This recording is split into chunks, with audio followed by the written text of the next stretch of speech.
Yes yes yes. तो mobile कैसे देखेंगे? 3, 2, 1 क्यों? आप कौन? मैं खामा खा मतलब? मैं खामा खाई हूँ बस। अकल बड़ी या भैंस, या इसको थोड़ा घुमा के कह दे, पहले मुर्गी हुई थी या पहले अंडा? दरअसल ये जो दो वाक्य हैं ये एक दूसरे के अकल की जांच के लिए इस्तेमाल किए जाते हैं, वरना पिछले साल ही ये सिद्ध हो चुका है कि 60,000 करोड़ पहले अंडा हुआ था। लेकिन ये किसी की जानकारी के लिए नहीं है, बल्कि ये जब किसी को जज करना होता है तो वो जब कोई दूसरा हार रहा होता है तो कहता है कि अच्छा ये बताओ, अकल बड़ी या भैंस? तो इस सवाल का जवाब हम यहाँ खामखा में ढूंढेंगे। और हमेशा की तरह दो मेहमान हैं हमारे पास। इस बार हैं फरीदी साहब, ये पिछली बार गायब थे लेकिन इस बार हमने पकड़ के लाया है, मना के लाया है कि आपको रहना है हमारे साथ। और मंजीत ठाकुर हमेशा की तरह खंबा गाड़ हमारे पार्टनर हैं। तो पहला सवाल जो है फरीदी साहब, ये किसी को जांचने के लिए, या कोई हारता हुआ आदमी बहस में जब हार रहा होता है तो कहता है अकल बड़ी या भैंस, उसको नीचे दिखाने के लिए, ये क्या है? मेरे ख्याल में लाइट नोट पे कहता है, बहुत सीरियस नोट पे लोग नहीं कहते हैं। जैसे अकल बड़ी या भैंस तो आदमी थोड़ा सा सोचेगा, वैसे ही अंडा आया या मुर्गी। तो मेरे ख्याल में वो बहस का हिस्सा, किसी बहस का एंड होता है जिसपे आदमी बोलता है और दोनों पक्ष, उस पर दोनों साइड वाले जो होते हैं उसको हल्के में ही लेते हैं अपने अपने लॉजिक के साथ। और मेरे ख्याल में कोई उस पर बहस भी नहीं करता है। एक शौकिया कह देता है कि हाँ भाई अंडा पहले आया, दूसरा कह देता है हाँ भाई मुर्गी पहले आई, लेकिन उस पर लड़ाई नहीं होती। लेकिन हाँ, एक पिछले दिनों एक खबर आई थी मलेशिया से कि वहाँ पर एक दोस्त ने अपने दोस्त को बुलाया खाने पे, और वहाँ पर अंडा और मुर्गी की बहस शुरू हो गई। और जब बहस हुई तो इतनी ज़्यादा हुई कि एक दोस्त ने दूसरे दोस्त को मार दिया। तो वो सीरियस हो गया। लेकिन हम लोग जब आपस में बात करते हैं तो वो सीरियस नोट पे नहीं होता। हाँ, एक बात ज़रूर है हाशमी साहब कि इस बहस के बाद ना तो अंडे की वैल्यू कम होती है ना मुर्गी की। हाँ, ये और दोनों सर्दी में ये दोनों चीज़ें हैं ना, फुल डिमांड में चलती हैं, दोनों की कीमत बढ़ रही है। तो इसलिए इसमें हार जीत किसी की भी हो, डिमांड कम नहीं होती। लेकिन ये आईक्यू जो है साइकोलॉजी में पढ़ाया जाता है आईक्यू के बारे में, और उसको माइनस प्लस करके तय करते हैं कि किसी के इंटेलिजेंस या कितनी है, कौन कितना बुद्धिमान है। यहाँ आईक्यू टेस्ट जो है वो इस तरह से होता है। तो ये आईक्यू टेस्ट करने का, जैसे ये कह रहे हैं कि नहीं हल्के तरीके से, लेकिन मुझे लगता है कि आईक्यू टेस्ट करने के लिए इसका इस्तेमाल करते हैं लोग। सवाल ये है कि आप इस सवाल को लेते कैसे हैं, पहले मुर्गी या पहले अंडा? अगर आईक्यू टेस्ट करना है ना इसके ज़रिए, तो पहले जो सवाल जिससे आपने पूछा है बुनियादी तौर पर, अगर वो विज्ञान का छात्र हुआ, साइंस का स्टूडेंट हुआ, तो आपसे पूछेगा कि किसका अंडा, क्योंकि अंडा तो सिर्फ मुर्गी नहीं देती है। तो अगर कहा जाए कि पहले, मैं कह दूं, मंजीत ठाकुर ये कह दें कि पहले अंडा था, तो मैं इस बात को साबित कर सकता हूँ। साबित ऐसे कर सकता हूँ कि डायनासोर जो है आज से 19 करोड़ साल पहले ख़त्म हो गए, तो डायनासोर अंडे देते थे। तो इसलिए मुर्गी का अस्तित्व जो है वो 1.5-2 करोड़ साल पुराना है। इसका मतलब ये है कि मुर्गी के होने से बहुत साल पहले अंडा हुआ करता था, करोड़ों साल पहले। इसलिए अगर आईक्यू के हिसाब से पूछा जाए तो सवाल का जवाब यही है कि पहले अंडा था और मुर्गियां बाद में हुई। अगर आप ये पूछेंगे कि अब बताओ कि पहले मुर्गी का अंडा था या मुर्गी, तब इस सवाल को जो है दूसरे तरीके से फिर उसका जवाब दिया जा सकता है। अगर आपकी इजाज़त हो तो मैं दूं। जी जी बिल्कुल। देखिए, मुर्गी जो है ना वो कैसे पैदा हुई? दुनिया में डार्विन साहब का एक सिद्धांत है कि इवोल्यूशन हुआ है, कार्बनिक का विकास, ऑर्गेनिक इवोल्यूशन कहते हैं।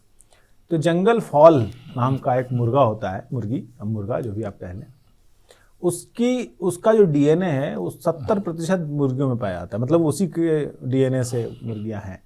इसका मतलब यह है कि उसके जीन में परिवर्तन आया होगा, जिसको हिंदी में उसके लिए वर्ड है उत्परिवर्तन, और अंग्रेजी में या जेनेटिक्स में उसके लिए म्यूटेशन वर्ड यूज किया जाता है।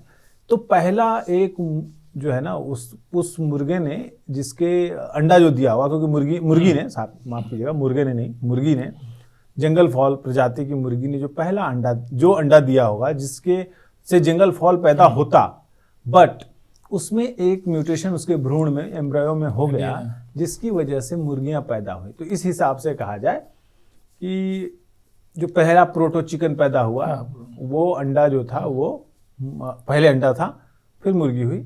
लेकिन फिर आप सवाल, अब हाशमी जी हैं संपादक हैं, तो पूछ सकते हैं कि अच्छा वो तो प्रोटो चिकन था, मुर्गी पहले इस हिसाब से मुर्गी पहले, तो आप सिर धुन सकते हैं इस सवाल पे। लेकिन मंजीत इसमें बहुत रिसर्च हुई और हर रिसर्च का अपना अपना दावा है। जैसे किसी ने अंडे को माना पहले और किसी ने मुर्गी को माना पहले। मैं वही रिसर्चों का हवाला देके मैंने जवाब दिया। तो वही रिसर्च का मसला है कि कौन उसको किस नज़रिए से देख रहा है। अंडे वाले जो फेवर वाले हैं वो कहते हैं कि भाई अंडा उस ज़माने से था, जब तुमने कहा डायनासोर के ज़माने से अंडे था, तो अंडा ही पहले आया था दुनिया में।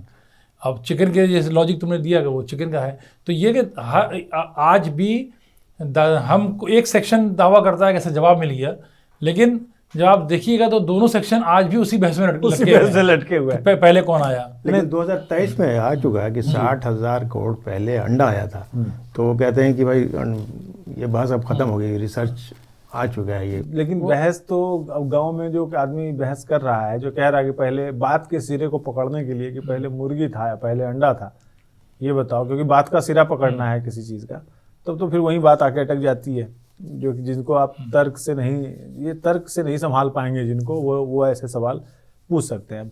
अब अकल बड़ी या बहस वाली बात पर जो है वो थोड़ा सा ये हो सकता है कि भाई मेरा तो ये कहना है कि ठीक है अकल बड़ी चीज़ है, लेकिन भाई भैंस भी ठीक ठाक बड़ी होती है, उसका छोटी नहीं होती है। वहाँ एक्सप्लेन नहीं किया कि साइज के एतबार से बात कर रहे हैं या उसकी ना, तो दोनों चीज़ की है। हाँ, तो बच्चे से आप पूछिए तो बच्चा सोचेगा। लेकिन ये दोनों जो वाक्य हैं कि अकल बड़ी या भैंस या फिर मुर्गी या अंडा वाली जो बात है, दरअसल वास्तव हम लोग रिसर्च तक लेके आ गए, लेकिन अगर देखें तो अंतर्गतवा यही होता है कि लोग एक दूसरे की IQ जांचने के लिए करते हैं। तो क्या कोई आदमी, अगर कोई रिक्शा चलाने वाला है, मैं उसको ऐसे मानता हूँ कि रिक्शा चलाना भी अपने आप में बड़ी कला है, अगर हम चलाएंगे तो सीधे नाली में जाएंगे। एक दो बार हमने ट्राई किया वो हैंडल समझता ही नहीं है। तो उस एक अकल भी चाहिए, हुनर भी चाहिए। तो हर आदमी के अपना अकल अपने हुनर होती है। हुनर के लिए तो एक और कहावत है ना जी, कि जिसका बंदर वही नचावे। हाँ वो तो ठीक है, पर ये कि किसी की अकल को जांचने के लिए ये दो वाक्य का इस्तेमाल ज़रूरी है। लेकिन आप ये देखिए कि जब आप इसकी से पूछते हैं तो वो कभी भी उसको सीरियसली लेता नहीं है। आप रिक्शा वाला जगह पूछेगा ना तो वो भी हंस के बोलेगा अरे बाबू, तो उसका जो नज़रिया होगा वो बोल देगा, लेकिन वो उसको बहुत सीरियस नोट पे नहीं लेगा, क्योंकि अब ये बहुत हल्के फुल्के में हो गया कि चलो किसी से मजाक कर रहे हैं तो बोल दिया भाई मुर्गा आया या अंडा आया, क्या है मुर्गी। तो ये चीज़ जो है ना बहुत सीरियसली लेने वाली नहीं है लोग इसको, क्योंकि सब जान रहे हैं अब ये सवाल से बड़ी चीज़ बहस बन गई है। तो बहस है, जिसने जो बोल दिया वो हंसने लगता है उसमें लेके। तो ये मैं ऐसा समझता हूँ कि जब हम देखते भी हैं, हम लोग आपस में जब बहस कर रहे होते हैं, एक जन जो है हार रहा होता है तो आखिर में वो सामने वाले को ज़ेर करने के लिए वो कह देता है अच्छा ठीक है, बहुत अक्लमंद बनते हो तो बता दो। तो मैं ये कह रहा हूँ कि अब मंजीत साहब बहुत अच्छा लिखते हैं, बहुत अच्छा बोलते हैं, इस फील्ड के तो माहिर हो सकते हैं, लेकिन क्या हर फील्ड में वो आदमी माहिर हो सकता है क्या? देखिए, हर फील्ड में माहिर नहीं हो सकता है।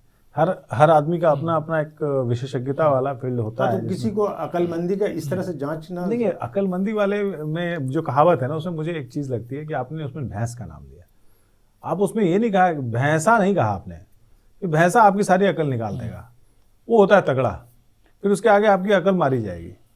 कि अगर आपने कभी जंगल में आपने गेंडा देखने के लिए आपने गेंडा देखा हो, अगर आपने, तो गेंडा जो है वो फिर वो गेंडा ही होता है, आपकी सारी अकल धरी की धरी रह जाएगी जब वो तेज दौड़ आपके पीछे लग गया। या हमने कई सारे ऐसे वीडियोस देखे हैं बाघों के बारे में, मैंने कि लोग बाघों को देखने के लिए, टाइगर्स के लिए सफारी पे जाते हैं, और एक बार अगर शेर का मिजाज गड़बड़ हो गया और वो आपके जीप के पीछे भागा तो फिर आपके साथ भागने के सिवा कोई और काम नहीं होता। ये सिर्फ कहानियों में है कि एक सांस रोक के लेट गया और बालू आया सूंघ के चला गया, कितने लोग सांस रोक के, सारी अकल पर पर्दा पड़ जाता है अगर आपने वो किसी ताकतवर चीज को, भैंसे को देख लिया। जो भैंस को आप कह रहे हैं, भैंस तो बेचारी भैंस है, आपने उसको घर में बांधा हुआ है, आपने उसको डोमेस्टिकेट कर दिया है, आपने उसको पैर में छानी लगा के और आप दूध निकाल लेते हो, तो आपने कहा कि अकल बढ़िया भैंस, क्योंकि वो सीधी है। तो एक बात और है कि जो सीधे पेड़ होते हैं जंगल में ना, वो सबसे पहले काटे जाते हैं, टेढ़े मेढ़े पेड़ नहीं काटे जाते, इसलिए आप बड़े चौड़े होके। अच्छा, इंसानों के साथ एक दिक्कत क्या है कि अपने आप को, अपना नाम उसने खुद रखा है, होमो सेपियंस सेपियंस, मतलब ऐसा इंसान जो ज्ञानी है, इंसान जैसा व्यक्ति, मतलब इंसान जैसी प्रजाति, नस्ल कोई हो ही नहीं सकती जो खुद को ही अक्लमंद मान रही है, खुद को कि हम बहुत अक्लमंद। होमो सेपियंस जो है ना, लैटिन वर्ड है, नाम है, लैटिन में नाम रखे जाते हैं सब जीव जंतुओं के, जूलॉजी और बायोलॉजी में, बॉटनी में। तो ये अपना नाम इंसानों ने और तो कोई रखेगा नहीं, होमो सेपियंस रखा, मतलब हम ज्ञानी हैं, हम अक्लमंद हैं। और भैंस को आप कह रहे हैं कि अकल बढ़िया भैंस, तो इंसानों को लगता है बड़े अक्लमंद है। अरे उनसे ज़्यादा अक्लमंद जंतु, नस्ल, प्रजातियाँ और मौजूद हैं, आप उनकी अकल को अक्ल मानते ही नहीं है। ये एक बड़ी समस्या है। लेकिन ये जैसे अगर साइकोलॉजी में आप अगर पढ़ाई करेंगे तो कहते हैं ट्रायल एंड एरर, आप अपनी गलतियों से सीखते हैं, फिर बाद में जब माहिर हो जाते हैं फिर अपने आप को अक्लमंद कहने लगते हैं। तो हम गलतियों से सीखते हैं, ये तय हो चुका है। लेकिन जब हम किसी दूसरे के बारे में बात कर रहे होते हैं, किसी से गुफ्तगू कर रहे होते हैं, उसको जानकारी नहीं होती है। आजकल ख़ासतौर से जो नई नस्ल है उनके पास इस तरह की जानकारी हमारे पास नहीं होती है। उसके बाद अगर अपने बच्चे से बात की कि क्या पापा आपको ये भी पता नहीं, तो जो सीखने का जो सिलसिला है मेरे ख्याल से पूरी ज़िंदगी चलती है। कोई शक नहीं, मेरे ख्याल में हम लोग ने अपने ज़माने में जो सीखा वो आज थोड़ा पीछे हो गया आज के दौर के साथ, टेक्नोलॉजी के हिसाब से। अब लेकिन एक बात है, आप ये नहीं कह सकते कि हम लोगों को कोई बच्चा कहे कि हम लोग पीछे हैं। हम लोगों को ऑफिस में भी लोगों ने पीछे कहा था, अब हम लोग आगे हैं। एज के बेस के ऊपर आपने भी ताना सुना, हमने भी ताना सुना था, लेकिन भाई कहीं ना कहीं गलत साबित हुआ। तो अगर वक्त के साथ गुजरे चल रहे हैं, मगर तो ये कहते हैं आप लोग पता नहीं उससे सहमत हैं कि नहीं, कहते हैं कि जो यूथ है, खासतौर से जो 14-15 साल या 17 साल का है, वो अपने जो गार्जियन है उससे 10 साल आगे सोचता है। ये सही है? नहीं, हम उसको अंडरएस्टिमेट करते हैं। नहीं, मैं एक बात कहना चाहता हूँ कि जो जेनजी जिसको आप कह रहे हैं ना, या गूगल जनरेशन जिसको कह रहे हैं, आपने सही कहा कि उसके पास इंफॉर्मेशन बहुत है, लेकिन सिर्फ इंफॉर्मेशन का अंबार होना जो है वो नॉलेज नहीं होता है। तो नॉलेज इंपॉर्टेंट है, इंफॉर्मेशन तो बहुत सारी ऐसी होती है जो हमारे लिए ज़रूरी है, कुछ ज़रूरी नहीं है। तो हमारे दिमाग जो है वो कितना इंफॉर्मेशन को ले सकता है, कितने को प्रोसेस कर सकता है। जेनजी के साथ दिक्कत ये है कि उसको उसको मालूम है कि उसको बहुत सारी बातें नहीं मालूम है, और उसको अपने नहीं मालूम होने पर घमंड है कि मुझे नहीं पता कि टीपू सुल्तान कौन है, मुझे नहीं पता कि हुमायूं कौन थे, मुझे नहीं पता कि अशोक कौन थे, या बैरम खान कौन थे, या ऐसे ही तमाम किस्में बातें जिनके बारे में जेनजी कहता है कि मुझे नहीं मालूम, मैं गूगल कर लूंगा। तो गूगल के भरोसे बैठा है, इंफॉर्मेशन उसके पास रोज है, एक्सपीरियंस और नॉलेज नहीं है। इंफॉर्मेशन को जब तक आप प्रोसेस करके नॉलेज में एक भंडार में नहीं बदलेंगे, एज ह्यूमन बीइंग, इंसानों के तौर पे आप नाकाम होते जाएंगे। धीरे धीरे मशीनों पर आपकी निर्भरता बढ़ती जाएगी। मैं एक छोटा सा किस्सा सुनाऊं, आपकी इजाजत हो जी। गोलमेज सम्मेलन के लिए महात्मा गांधी गए लंदन। तो लंदन गए तो किसी मस्खरे ने उनकी मुलाकात जो है, उस समय के बहुत बड़े एक्टर थे चार्ली चैपलिन साहब, उनसे मुलाकात करवा दी। आपस में हाय हेलो हुआ, क्योंकि दुनिया के 2 सुपरस्टार आपस में मिल रहे थे। महात्मा गांधी जितने बड़े सुपरस्टार तो उस समय के पॉलिटिकल एरेना में एक शायद चर्चिल थे, दूसरे तब रूजवेल्ट थे उस दौर में। और जबकि मैं जबकि बात कर रहा हूँ उसमें चर्चिल भी नहीं आए थे परिदृश्य में, 1931 की बात कर रहा हूँ। तो चार्ली चैपलिन और महात्मा गांधी की बात हुई, और उसी समय चार्ली चैपलिन ने मशीनों के इस्तेमाल पर एक सवाल पूछ लिया, क्योंकि और क्या बातें करते हैं, भारतीय स्वाधीनता का समर्थन करना एक चीज़ थी, लेकिन चार्ली चैपलिन ने कह दिया कि मैं भारतीय मतलब ये जो मशीनें हैं उनके समर्थन। फिर गांधी जी ने उनको मशीनों के दुरुपयोग पे एक बहुत लंबा लेक्चर पिलाया। चार्ली चैपलिन उस समय कुछ नहीं बोले, लेकिन उसके करीब 4 या 5 साल के बाद, शायद 1936 या 38 में एक फिल्म आई जिसका नाम है क्या नाम था उस फिल्म का, द मॉडर्न टाइम्स। और ये फिल्म जो है मशीन वर्सेस ह्यूमन, आदमी और मशीनों के बीच टकरार की एक कमाल की फिल्म बनी है, क्लासिक कहा जाता है जिसको। तो आज के हिसाब से देख लीजिए, गांधी जी ने वो 1931 में जो कहा था, 2024 में वो बात सच है। उस समय मशीन रोजगार खा रही थी, आज एआई रोजगार खा रहा है। और जिस एआई के भरोसे हमारा जेनजी बैठा हुआ है, उस एआई में बहुत सारी इंफॉर्मेशन गलत भी है। वो इंफॉर्मेशन आपके ही जुटाए हुए इंफॉर्मेशन को प्रोसेस करके आपको देता है, सारी बात सच नहीं कहता। इसलिए कई बार भैंस भी बड़ी होती है। आपको अपनी किताबों की तरफ लौट के चलना चाहिए, हालांकि वो भी अकल का बहुत बड़ा जरिया है, लेकिन अगर आप एआई से तुलना करें तो आप पुरानी चीज को भैंस कह रहे होंगे। तो अकल मात खा जाती है, भैंस बड़ी हो जाती है जब ऐसे मामलों की मैं मिसाल देके मगर अंडा और मुर्गा मंजीत जो है जब बात करो ना बहुत गहरी गहरी बातें करते हैं, कभी कभी ऊपर से निकल जाता है। अब मैं ये आपसे सीधा सवाल कर रहा हूँ कि अगर कोई यूथ अकबर के बारे में ना जाने तो उसका क्या बिगड़ रहा है या क्या बन रहा है। हमने जर्नलिज्म पढ़ी थी, बहुत सी जानकारियों ने इतिहास पढ़ाया था, वो किसी मेरे काम नहीं आ रहा। तो वो ज़रूरी है क्या? नहीं, अकबर को याद करना, बाबर को याद करना, अगर हम याद करेंगे तभी हम अक्लमंद कहलाएंगे। नहीं, याद जब बात हुई, जैसे मंजीत ने कहा कि नॉलेज की, कि एज पर नॉलेज की बात करें तो नॉलेज होनी तो बुरी बात नहीं है। नहीं बुरी, मैं बीच में बोलूं।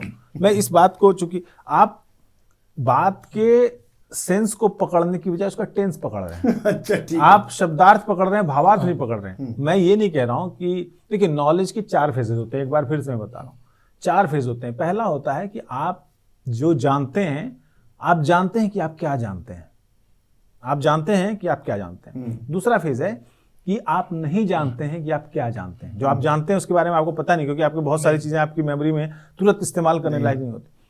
तीसरा फेज होता है कि आप जानते हैं कि आप नहीं जानते। जैसे मुझे पता है कि मुझे क्वांटम फिजिक्स के बारे में या मेटाफिजिक्स के बारे में नहीं पता है, या ऑर्गेनिक केमिस्ट्री में मैं बहुत आगे नहीं बात कर सकता हूं, है ना। लेकिन चौथी फेज जो है वो ये है कि आप नहीं जानते हैं कि आप नहीं जानते हैं। You don't know that you don't know. ये फेज से हमारी जो जनरेशन गूगल है और जो नई पीढ़ी है, जिसको अब 15 साल 17 साल वाले कह रहे हैं, अरे अकबर के बारे में नहीं जानता है तो फोटोसिंथेसिस के बारे में जानेगा। आप जिस फील्ड में हैं, आप जिस फील्ड में काम कर रहे हैं, अगर मैं मीडिया स्टूडेंट्स की बात करूं, उनको संविधान के बारे में नहीं पता होगा, उनको मीडिया लॉज के बारे में पता नहीं होगा, उनको मीडिया एथिक्स के बारे में पता नहीं, उनको पत्रकारिता के पेशे में आने की क्या जरूरत है? क्या आपने कोई गणितज्ञ ऐसा देखा है जिसको बेसिक बीजगणित ना आता हो, अंकगणित ना आता हो? क्या आपने किसी इंजीनियर को जो जानते हैं, जो आप कंप्यूटर इंजीनियर है, उसको कंप्यूटर खोलना नहीं आता है या सॉफ्टवेयर अपडेट करना नहीं आता है? तो आप ऐसे वकील को कानून का नॉलेज नहीं हो तो आप ऐसे वकील को काम ही नहीं देंगे। तो मीडिया में ऐसी छूट क्यों? तो यानी तो मैं कह रहा हूं, वही बात इन्होंने जो सवाल किया, अकबर बाबर में इन्होंने जो सवाल किया था, बहुत सी चीजें ऐसी, मेरा बेटा पढ़ रहा है क्लास 8 में, जब उससे कहते हैं कि 10th के बाद और 12th के बाद ये तुम्हारा नहीं नजर आएगा कहीं, तुम्हारा कुछ फायदा नहीं होगा, तो कहता है पढ़ क्यों रहा हूँ। तो अब वही चीजें हैं जो हाशमी साहब कह रहे हैं कि हम बाबर को वो क्यों पढ़े या अकबर को क्यों पढ़े, किसी चीज को भी। 10वीं के बाद फेस चेंज होता है। हाँ, फेस। तो जो 10वीं के बाद अगर किसी ने इतिहास लिया, वो अगर अकबर को नहीं जानता है तो आगे इतिहास क्या पढ़ेगा? जो फेस वाइज है, ग्रेट इतिहास वाला ये पूछ सकता है कि मुझे आप साइन कॉस थीटा क्यों पढ़ा रहे हो?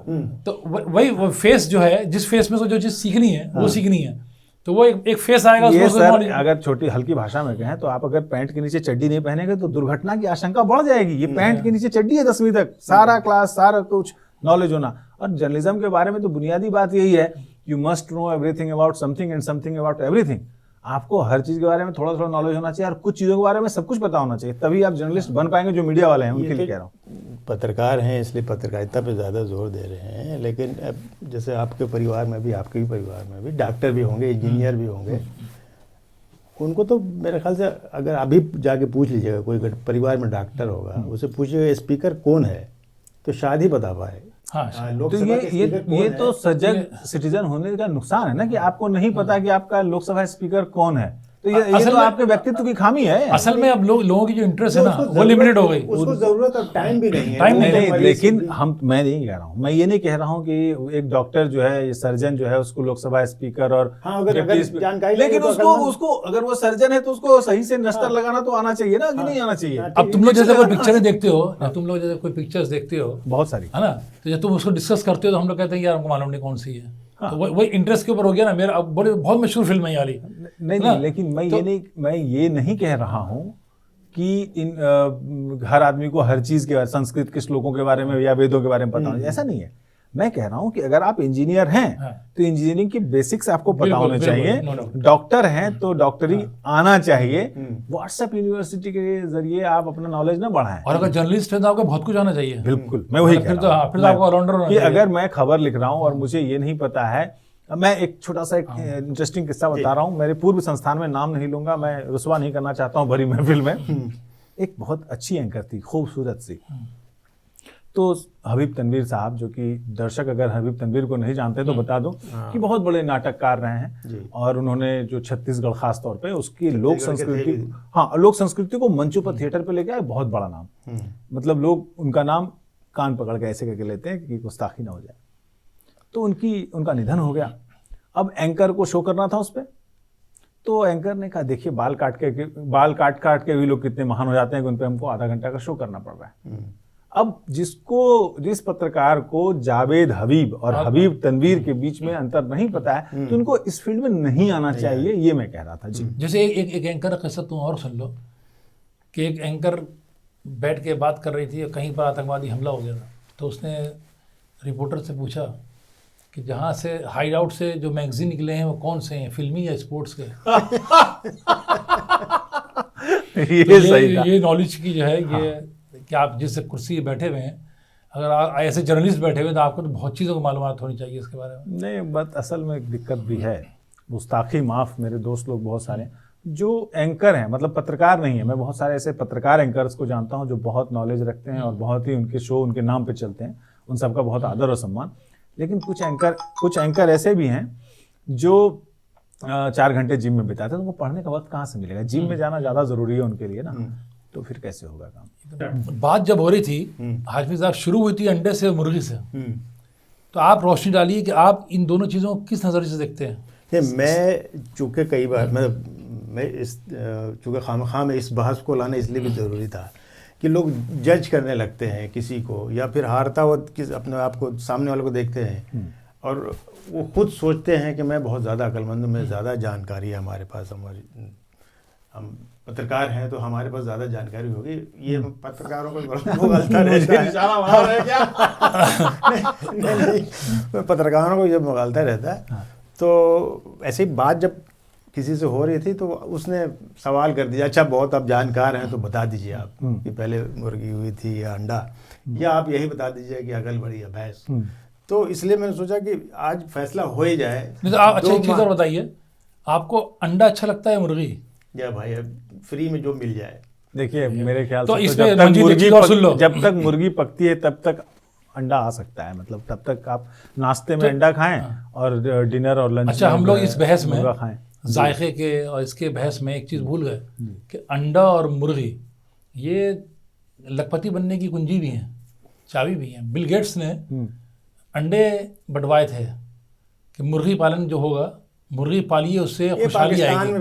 नहीं तो ये बिल गेट्स का आइडिया था ना, इमरान खान, ये बिल गेट्स का आइडिया था। मैं एक जब इतनी बात निकल गई मुर्गी अंडों पे, तो मैं एक बात कहूँ कि देखिए जब हम लोग तोता कहते हैं, एक शब्द है तोता, तो आपके दिमाग में एक जहन में एक तस्वीर उभरती है वो हरे रंग के एक परिंदे की।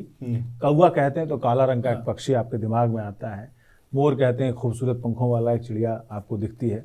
लेकिन जब आप कहते हैं चिकन तो आपको लेग पीस नजर आता है, आपको एक चिड़िया नजर नहीं आती। तुमको खुशबू भी आती है, आपको खुशबू भी आती है, आपको लेग पीस दिखता है या बिरयानी की आपको चिकन बिरयानी। तो हमने एक पूरी चिड़िया, एक पूरी प्रजाति को व्यंजन में तब्दील कर दिया है और हम कभी उससे आगे उसको सोचते नहीं। एक बेचारे एक शोषित पक्षी वर्ग की मैं बात कहना चाह रहा था। तुम तो बेचारे खाते ही नहीं हो। नहीं, मिल जाए तो मैं खा लेता हूँ, ऐसा नहीं है। आप दर्शकों से मेरी गुजारिश है कि आप भिजवा दें मुझे बिरयानी पैक करवा के। जी, बात बहुत हल्के फुल्के अंदाज में शुरू हुई थी कि अकल बड़ी भैंस या फिर पहले मुर्गी आई या पहले अंडा। दरअसल जो है बातचीत बहस का लाने का यहाँ पे वजह ये थी कि किसी को हम इस तरह से जांचने का जो हमारा तरीका वो सही नहीं है। एक दूसरी बात ये है कि एक उम्र ऐसी होती है जिसमें सारी जानकारियाँ आपके पास होनी चाहिए जो आपके ज़िंदगी में काम आती हैं। उसके बाद एक्सपर्ट बनने का वक्त आता है, तो आप डॉक्टर बन जाते हैं, इंजीनियर बन जाते हैं, पत्रकार बन जाते हैं। और पत्रकार बनना अगर है तो आपको सारी ज़िंदगी भर पढ़ना पड़ेगा और जानकारी लेनी पड़ेगी। तो ध्यान रहे कि इस बहस में ना पड़िए और पढ़ाई पे ज़्यादा ध्यान दीजिए, जानकारी इकट्ठी कीजिए, वही आपको आगे कामयाब ले जाएगी, कामयाब बनाएगी। इसी के साथ ही ये बहस आपको कैसी लगी? दूसरे कि पिछला जो कार्यक्रम था वो काफ़ी लोगों ने पसंद किया। उम्मीद है कि इसमें भी मज़ा आया होगा श्रोताओं को। तो इजाज़त दीजिए इसी के साथ, नमस्कार।